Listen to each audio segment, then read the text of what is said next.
Welcome to Harlow on Healthcare. I'm David Harlow, and I invite you to join me by my virtual hearth as I sit down with healthcare leaders to discuss building the future of healthcare. Today, my guest is Dr. Alana McGolrick, DNP, Chief Nursing Officer at PeriGen. Mcgulrek has been at PeriGen enhancing clinical training, customer outcome reporting, and the publishing work of the folks at the company.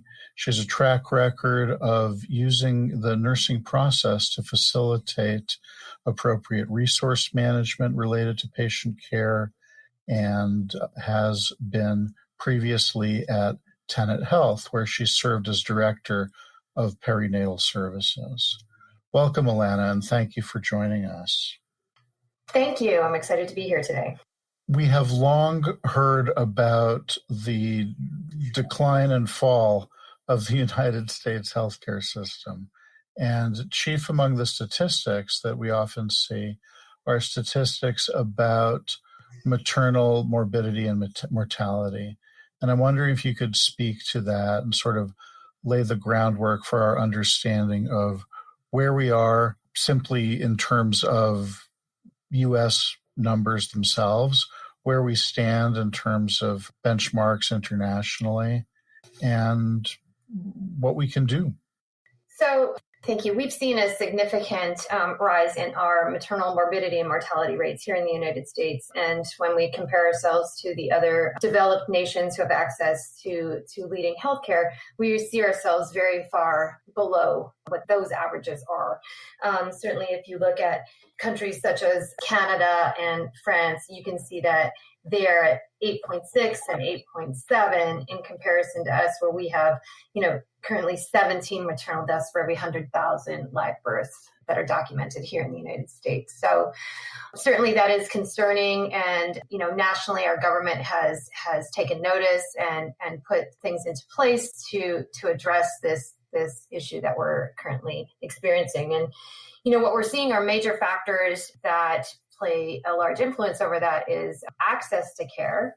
And certainly with that access to care, we have clients that come in with missed or delayed diagnoses of high-risk pregnancies. So they didn't access primary care prior to being pregnant, and then they become pregnant. And then because of the pregnancy, it actually exacerbated any of the comorbidities or those chronic conditions that they may have had prior to being pregnant. And when they delay access to care or a diagnosis during their pregnancy, that certainly ends up with bad outcomes for our moms and our babies. And the third, major influence is not recognizing early warning systems during the labor and delivery stage. So that would relate to, a patient who is developing a worsening condition, and our clinicians are unable to see those warning signs early enough and intervene appropriately. So where does PeriGen come into the picture?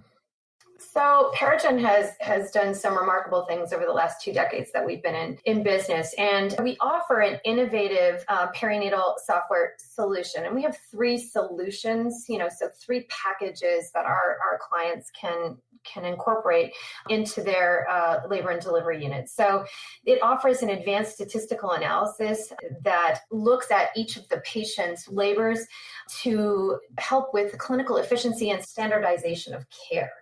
So what we've done is we've developed this platform, which is under the umbrella of Periwatch, and it provides a consistent analysis and efficient display of the fetal monitor events. So you have fetal heart rate, which is running along the top of the strip, and then you have the uterine activity that runs along the bottom. So both mom and baby are being monitored during the labor and delivery stage. And what it does is it helps in real time to provide the human clinicians that are at the bedside, so the RNs and our physicians, with being able to recognize those trends in worsening conditions and also intervene so that we don't have, an impending emergent or urgent delivery that may be the result of being unable to see those early warning systems.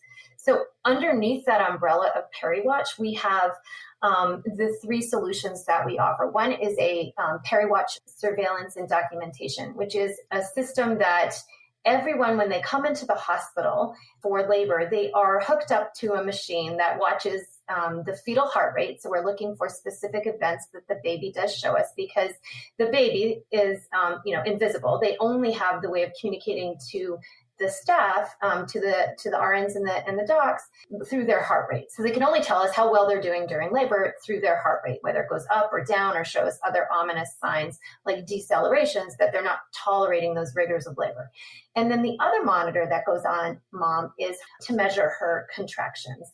And within that, it tells us whether or not mom is having an abnormal progression of labor, and also tells us if she's having abnormal or normal contraction patterns that are appropriate for both mom and baby to handle the pressures of labor. We also measure their vital signs. So those mom's vital signs will come over, and we can trend those in a graph. And the staff is able to see if mom's vital signs are within those normal parameters set by the organization. And then the other part is that when we document mom's progress during labor, we can see through our solution called Curve, that is also embedded in Periwatch, that we can see if she's on the abnormal curve or if she's following a normal curve for labor. So her progress during labor is following the previous templates of over 5,000 patients that we put in as far as their data. The second solution that we offer under the Periwatch umbrella is Periwatch Vigilance. And Vigilance is the only automated maternal fetal early warning system. So we are unique because we are the only one in the OB space that has a automated, artificially intelligence-driven maternal fetal early warning system. So we watch both mom and baby. And so again, it just goes back to one of the major influences of our rising maternal morbidity and mortality rate is that recognition of the early signs of an impending urgent or emergent case. So vigilance would bring our clinicians to the bedside and alert them to the changes in mom and baby during the labor and delivery stage. The third solution that we offer under Periwatch is Periwatch Command Center, and this is an enterprise-wide telehealth platform, and that allows from a remote location to have vigilance. So using vigilance to be watching all of the labor patients that you may have in any of your hospitals within your healthcare organization or within your own hospital. So it's just being run from a remote location, and it offers a second pair of eyes to help the staff that is at the bedside or the physicians that are in their offices to have reassurance that somebody else is watching the fetal strip and uterine activity and mom's vital signs and her labor progression, to let them know that something may be worsening or she's breaching those parameters that were set up by the healthcare organization. And so those notifications alert in the command center, and then they follow a process to call the unit or escalate the plan of care according to their policies and procedures. So you've described an escalating series of monitoring technologies, if you will, from things that I would consider to be more basic to things that I would consider to be more advanced. And I am wondering what conditions in the world around us, in the world surrounding the labor and delivery wards, has changed over time that has necessitated these sorts of observational interventions, if you will, in a way that we maybe didn't need them earlier in time, or maybe we did need them earlier in time. You tell me. I think of childbirth as something that is sometimes unnecessarily medicalized, and I'm wondering whether you would agree with that assessment, or is there a change in recent years or decades in terms of the maternal population, older mothers, et cetera? Where are we? And are we indeed somewhere different than we were 20, 30, 50 years ago? So I think some of the things you said are exactly, what has influenced where we are today. If we look at decades past, even 30, 40 years ago, our patients were much younger. They were healthier, and pregnancy and labor and delivery and childbirth was approached in a wellness theme. So unfortunately, as the years have gone by, we have done a number of things to change that. Our moms are no longer young, so we are seeing the age of our maternal patient be past the age of 35, and that's considered our normal now. So people are delaying childbirth because of school and establishing careers, and we're just not seeing the younger patients coming in anymore. So with that advanced maternal age comes along with the comorbidities associated with that. We will see and seeing the higher incidence of chronic conditions like cardiovascular disease, diabetes, obesity. So these things are part and parcel now with what our quote unquote regular patient is. So with that, our staffing has seen a change. Where 20 years ago, you would have had a labor and delivery RN with, 15 years experience. She stayed at the bedside and she cared for these patients, and that was her role. She didn't leave after a year of being in a role. Now what we're seeing is that because we are at the age of retirement for most of those nurses, they're leaving the bedside, and we are having this influx of new inexperienced nurses, and coupled with that, we have a nursing shortage. So because it goes hand in hand, we're having inexperienced nurses fill the roles of experienced nurses, and they're in a higher risk situation because our patients are coming in sicker versus the weller patients that were, 30, 40 years ago. We are seeing bad outcomes in relation to that staffing mix, and that patient demographic has now changed. So those two things put together lead to our patients being in a more precarious situation. And you will also see that staffing in some of our facilities across the nation, we don't have mandated staffing ratios except for in California. So the rest of the states are really left up to what they want to do based on the staff that they have.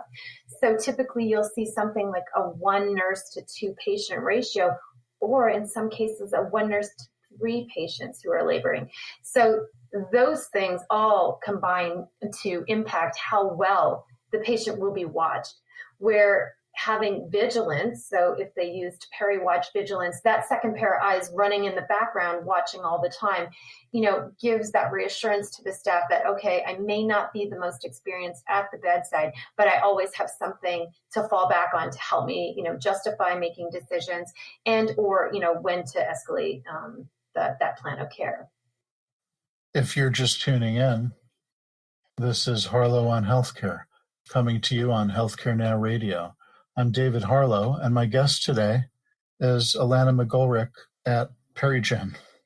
Alana, you're talking about having a second set of eyes on a patient in a situation where we have lower staffing, et cetera, and the observations are not only on the laboring mother, but also on the child. You've spoken a little bit about issues around newborn morbidity and mortality. I'm wondering if you could say more about that and what your interventions are doing on that front. So if we're having a high maternal morbidity and mortality rate, it is more than likely that, you will see that the neonatal morbidity and mortality rate will probably be close to the same. And we are seeing that in the literature. The outcomes for our neonates aren't where they should be. And Stadler et al., fantastic article from 2016, actually came out with a study, and they found that 55%, so over half of the babies that were born with it's hypoxic ischemic event, which means that they were deprived of enough oxygen during the intrapartum stage. So over 50% of those babies that were diagnosed with not having enough oxygen during that intrapartum stage, during labor and delivery, those cases could have been prevented. So it's quite staggering when you think about it, because we have eyes on our patients. They're in the hospital. These aren't home births. These are in these are in hospitals within the United States, and we are on the cutting edge of healthcare. The rest of the world looks to us for that role modeling, and we have our babies are not having as better of an outcome that we would expect them to have. So with that being said, there are a number of different parameters that have been set up by the Joint Commission is one that we, if your hospital is accredited by the Joint Commission, we now follow PCO6. And then it's tracking how many babies who are expected to be well, so born without any complications, ended up in the neonatal intensive care unit. And I think these numbers, when they start to be published, will be quite telling. And certainly with vigilance, because we can watch both mom and the fetus during the labor and delivery stage, that we will impact those numbers and reduce the amount of those expected well babies ending up in the neonatal intensive care unit, because of course we want to see that number go down. They shouldn't be there, and we should prevent them with early interventions and timely escalation of care. So how far is your product, your service adopted? What's your penetration rate, so to speak? So we have 400 plus clients nationally right now, using the umbrella of Periwatch. So what I should mention is those that have chosen Periwatch surveillance and documentation still have vigilance. It is built in, it's the chassis that vigilance is built on. And vigilance has been separated out as its own, because in some situations, hospitals don't want to replace their current surveillance and documentation system, but they would like the strip analysis that we provide through artificial intelligence to lie upon their current surveillance system. So they can still have the benefits of having the fetal events and the uterine activity be trended and watched the same way as our surveillance clients, so they can still purchase vigilance separately, which I think was, we did that over, it's almost 2 years now, and that was certainly a game changer in the world of obstetrics. What are the challenges that you see to adoption of your system? So with any technology and any change, I've been in healthcare for about 25 years in nursing, and anytime we want to implement a policy change or bring in a new piece of equipment, there's always that learning curve that needs to be addressed. I think with the advent of technologies such as vigilance using artificial intelligence a few years ago, so our clients that had come in early and were using our strip analysis, the adopters it was a lot harder back then. But now, because artificial intelligence is literally either in their hand, on their phone or on their wrist, that's part of how we teach our end users. You're using artificial intelligence every day. Why not use it at the bedside, to assist with clinical decision making and justification of escalation of care? And the staff is far more receptive now than they were even a few years ago, just because of the prevalence of artificial intelligence and everything in everyone's homes. So, but we do still see, some challenges to adoption, because, it is a tool that they need to consult at the bedside. They're used to doing things autonomously. And visually interpreting what they see on the fetal strip and mom's vital signs, and interpreting her labor curve without having any physical quantification of data coming at them. So that is still part of the learning curve. And, we've created a robust curriculum that we provide to our clients, and, we are having success with that. But it continues to,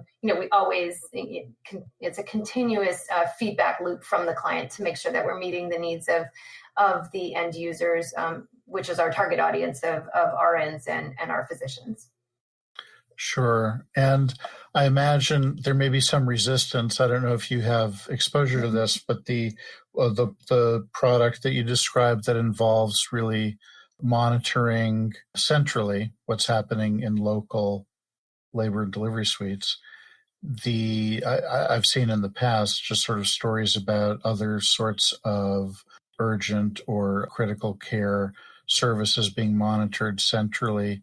You'd even have clinicians who would artfully drape their white coats over camera angles, etc., because they didn't want that big brother effect. I'm wondering if you encounter any resistance to that aspect of the service. Oh, certainly. I mean, and we're very transparent when we work with our clients implementing the command center because, lessons learned along the way. No one wants to be called from a remote location and told you need to do X. So what we've done is we've approached it from a scripting methodology. And that way, our champions, our physician champions in the healthcare organization has scripted how we would speak to the staff, the command center calling the bedside staff and or the command center calling the delivering clinician to look at the strip in order to manage that care. But I do chuckle because yes, those are challenges, and every hospital is unique in some ways, but not so much when it comes to Big Brother, as you put it, watching their strips. But we found in those that have implemented the command center, and one of our larger clients, we just finished a nice time study with them, looking at staffing and time associated with calling the unit from the command center, et cetera. The reception from the receiving end has improved tremendously over the last 6 or 8 months.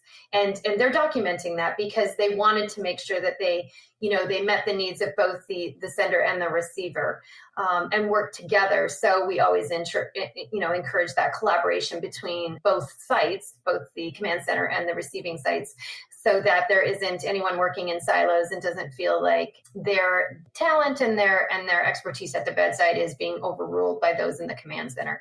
But I expect that those challenges will continue because certainly with our current healthcare situation with the pandemic continuing in different forms in all of the states, individually, we have to continue to address, what that telehealth platform looks like and how easy it is for us to assist our clients with reaching the target audience that we need to that's at that bedside. So we just see this growing. It's certainly not going to go backwards at this point. Sure. I'm wondering if you encounter any resistance along the lines of our patient population is different. Sort of the perennial question of is the training data in the AI relevant to the data to be encountered by the clinicians on the front lines? Right. So our the unique properties of our system is it continues to learn. So it's learning right now as it's running on labor patients that are in labor today across all of our clients. We continuously feed it, so it's constantly learning. The other thing that I should mention specific to our patient demographics is that it doesn't consider any other characteristics of those patients except for the data, the numbers that it's sending on the parameters that are in the system. So on fetal heart rate, uterine activity, vital signs, and their labor curve. It is completely objective. So certainly in this day and age that we want to make sure that we're having that objectivity at the bedside. So our human factors don't influence our decision making. We actually have that quantification. So again, the unique nature of the product is that it doesn't care who it's getting the numbers from. It just wants numbers, and with that continuous feed of numbers, that quantification can only get better and just highly sensitive to what it's reading. Great. So if you were to wake up tomorrow and find yourself 5 years in the future, what's one thing in healthcare that you would hope or expect to find has changed drastically? Okay, so I've been in this for, like I said, about 25 years. I'm a fetal monitoring geek.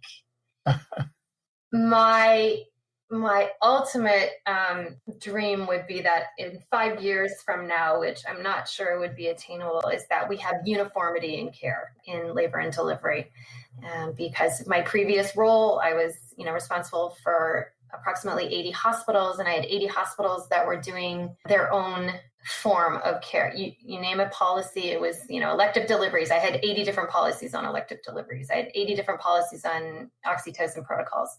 I would love if we could have uniformity in care across the OB service line influenced by our artificial intelligence product, because I think every mom and baby deserves a safe delivery. And I don't think we are there yet. Well, that's a hopeful vision for the future. Thank you. You're welcome. You have been listening to Harlow on Healthcare. Join us at healthcarenowradio.com. Let's continue the conversation on building the future of healthcare together at #HarlowNHC. I'm David Harlow, keeping the fire going and holding a seat open for you. Until next time.